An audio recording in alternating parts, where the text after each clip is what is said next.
Praise the Lord. I greet you very good morning in the precious name of our Lord and Savior Jesus Christ.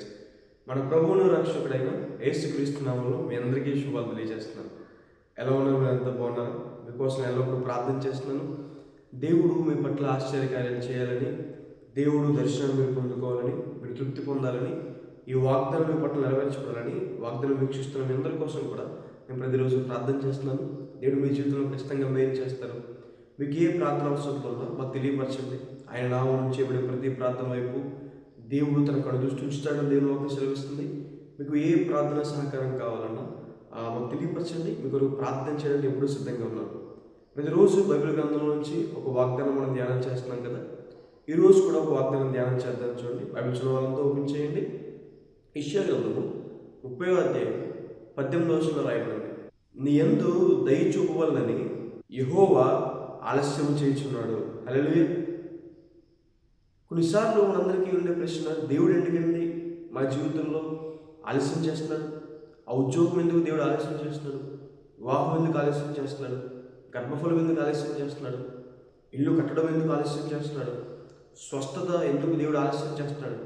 Bible సెలవిస్తున్నమాట, దేవుడు నీ యందు దయ చూపించాలని, కరుణ చూపించాలని, తన ప్రభావం, తన మహిమ నీ జీవితంలో చూపించాలని దేవుడు ఆలస్యం చేస్తున్నాడు. క్రీస్తు ప్రభువారు రెండో రాకడ కోసం మాట్లాడుకున్నప్పుడు కూడా ఈ విషయాన్ని మనం చూస్తాం కదా. కొంతమంది మారు మనసు పొంది రక్షణ పొందిన తర్వాత దేవుని కోసం జీవిస్తున్నప్పుడు వారికి ఆశ ఉంటుందంట. ప్రభు తొందరగా వచ్చేస్తే బాగుండు, పరలోక రాజ్యం వెళ్ళిపోతాం కదా, ఇప్పుడే రూపాంతరం చెందుతాం కదా, మేమందరం కూడా దేవుని రాజ్యంలో చేర్చబడతాం కదా అని చెప్పి ఆశ ఉంటుందంట. అయితే దేవుడు ఎందుకు ఆలస్యం చేస్తున్నాడు? బైబిల్ రాయబడింది, అందరూ మారు మనసు పొందాలని, ఎవరు ఉగ్రత పాలవకూడదని, అందరికీ సువార్త అందించుకోవాలని, అందరికీ కూడా ఆ సువార్తకు తగినట్టుగా లోబడే సమయం ఇవ్వాలని దేవుడు ఆలస్యం చేస్తున్నాడని, అందరూ రక్షణ పొందాలని దేవుడు ఆలస్యం చేస్తున్నాడని దేవుని వాక్యం సెలవిస్తుంది. దేవుడు ఎందుకు ఆలస్యం చేస్తాడు మన జీవితం అంటే, ఆయన మన యందు దయ చూపించాలని, మన మీద కరుణ చూపించాలని, ప్రభావంతో నింపాలని ఆయన ఆలస్యం చేస్తాడని. బైబిల్లో లాజరును మనం చూస్తాం.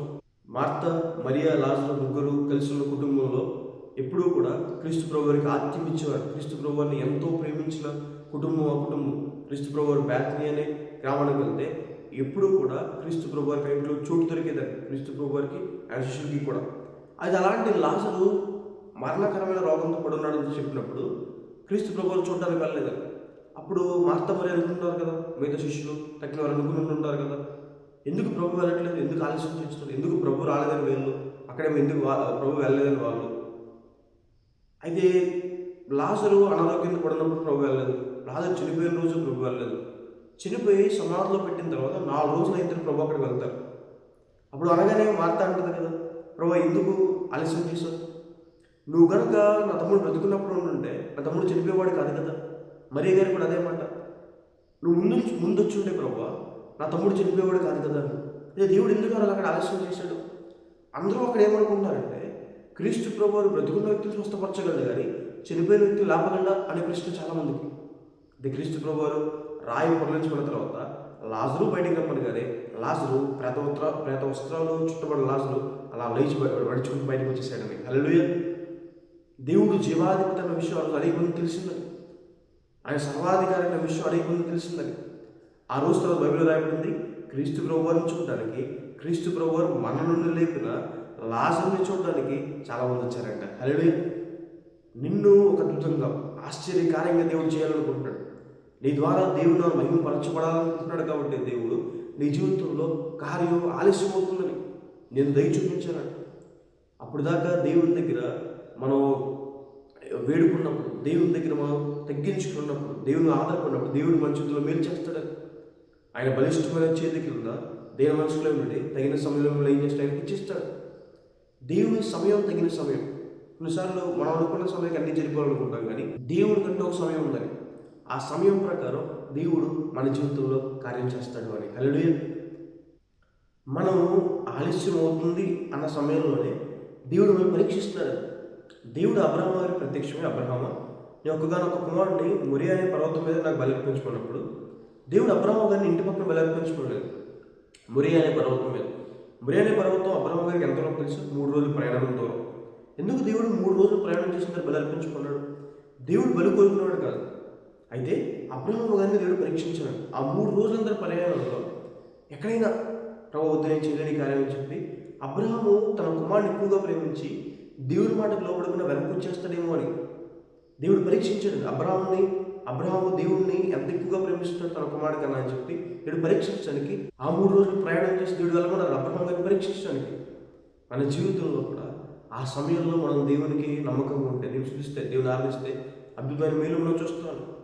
ఒక సందర్భంలో మోషే గారు దేవునితో మాట్లాడడానికి సీనాయి పర్వతం మీద వెళ్ళినప్పుడు అక్కడ కింద ఉన్న ఇశ్రాయేలు ప్రజలకి దేవుని మేఘం కనపడలేదంట, అలాగే మోషే గారు కూడా కనపడలేదంట. అలా కనపడపోయేసరికి ప్రజలందరూ కూడా మోషే తిరిగి రావడం ఆలస్యమైందని చెప్పి, అంటే వారు అనుకున్న సమయానికి మోషే గారి కిందకి రాలేదని చెప్పి ప్రజలు అహరోను గారి దగ్గరికి వెళ్ళి విగ్రహాలు తయారు చేసి వాటిని పూజించడం మొదలుపెట్టారు. అలా చేస్తున్నాం, ఆలస్యం అవుతుందని చెప్పి దేవుని వ్యతిరేకంగా తిరుగుతున్నాం, ఆలస్యం అవుతుందని చెప్పి దేవుని విడిచిపెట్టేస్తున్నాం, ఆలస్యం అవుతుందని చెప్పి భక్తిని మానేస్తున్నాం.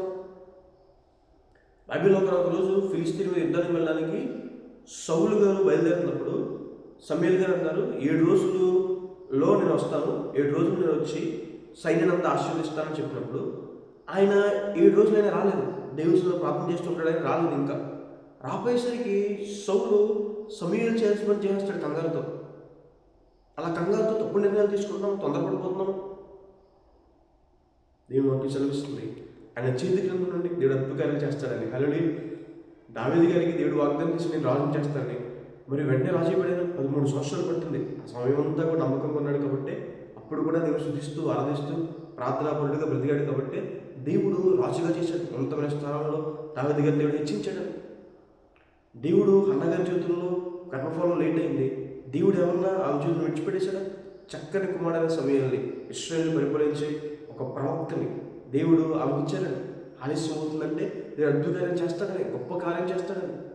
జకరియా ఎలిజబెత్ ఇద్దరు కూడా బహువృద్ధులైపోయారు. ఇద్దరికి కూడా సంతానం లేదు. ఇద్దరు కూడా నీతిమంతులు, భక్తిపరులు, యథార్థవంతులు. అలాంటి సందర్భంలో కూడా వారికి సంతానం లేదు. అయితే ఆలస్యమైంది, నిజమే, చాలా ఆలస్యమైంది. కానీ దేవుడు ఒకరోజు వారిని జ్ఞాపకం చేసుకుని గర్భం తెరిచాడు. యోహాను, బాప్తిస్మిచ్చే యోహాన్ని దేవుడు వారికి అనుగ్రహించాడని. తక్కిన ప్రవక్తలకి బాప్తిస్మిచ్చే యోహానికి తేడా ఏంటంటే అందరూ కూడా క్రీస్తులో వారు వస్తారు, మెస్సయ్య వస్తారు, లోకరక్షకుడు వస్తారని చెప్పారు. కానీ యోహాను ఈయనే మెస్సయ్య, ఈయనే లోక పాపం మోసుకుని పోయే దేవుని గొర్రెపిల్ల, ఆయనకే క్రీస్తు ప్రభు వారికి బాప్తిస్మిచ్చాడని యోహాను. హల్లెలూయా. అంత గొప్ప ఆధిక్యత. ఈరోజు మీ జీవితంలో ఆలస్యం అవుతున్న ఉద్యోగం కానీ, వివాహం కానీ, లేదంటే గర్భఫలం కానీ, ఒక ఇల్లు కట్టుకోవడం కావచ్చు, ఒక మేలు ఆలస్యం అవుతుందా? ప్రార్థన చేయడానికి ఎక్కువ. ఒకవేళ దేవునికి వ్యతిరేకంగా ఉంటే సరి చేసుకోండి, ఇంకా దేవుని ఆధారపడండి. దేవుడు గొప్ప దుర్కరణ పట్ల చేస్తాడు. హల్లెలూయా. మీ యందు దయ చూపించాలని యెహోవా ఆలస్యం చేస్తాడు, మహిమపరచాలి, గొప్ప కార్యాలు చేయాలని వాగ్దానం విశ్వసించండి. దేవుడు మీ జీవితంలో అద్భుత కార్యాలు చేస్తాడు. ప్రార్థన చేసుకున్నాను. చూడండి, సర్వశక్తిమంతుడా, జీవం గల వేసే మీకు వేలాది వందనాలేసి ఈరోజు వాగ్దానం ద్వారా మాతో మాట్లాడిన దేవా మీకు వేలాది వందనాలేసి. ఆశ్చర్యకరుడు దేవ, ఆలోచనకర్త దేవ ప్రభా, అద్భుత కార్యాలతో వాళ్ళు తృప్తిపరిచే దేవుడు ప్రభావ, మీకు స్తుతి స్తోత్రుతండి. ఈరోజు మాతో ఎంతో చక్కని వాగ్దానం ప్రభావ, వాళ్ళు ధైర్యపరిచే మాటలు మాతో మాట్లాడిన దేవ మీకు వందనాలు. ప్రియులు ఎంతమంది అయితే వాగ్దానం వీక్షిస్తున్నారు వారిని దీవించండి, ఆశీర్వదించండి ప్రభావ. ఆరోగ్యంతో ఉన్న వారిని ముట్టండి, స్వస్థపరచండి, ప్రభు చూపించండి. అప్పులు బాధలో వారు లేవనెత్తండి ప్రభావ. ఎవరైతే ఒక ఉద్యోగం కానీ, వివాహం కానీ, గర్భఫలం కానీ, ఇల్లు కానీ ప్రవేశ ఇంకేమన్నా కానీ ఆలస్యం అవుతుంది అనుకుంటున్నారు ప్రభావ, తగిన కాలం వారి జీవితంలో మేలు చేయండి, ఫలించే వారికి అద్భుత వారి పట్ల చేయండి. దీవులను కుమరించు, నూతన ద్వారాల పట్ల తెరవమని కృపను గ్రహించుకుని దేవ ప్రభావ, గొప్ప ఆశ్రమం దయచేయమని యేసు నామములో అడిగి వేడుకుంటున్నాను తండ్రి. Amen. God bless you. God bless India.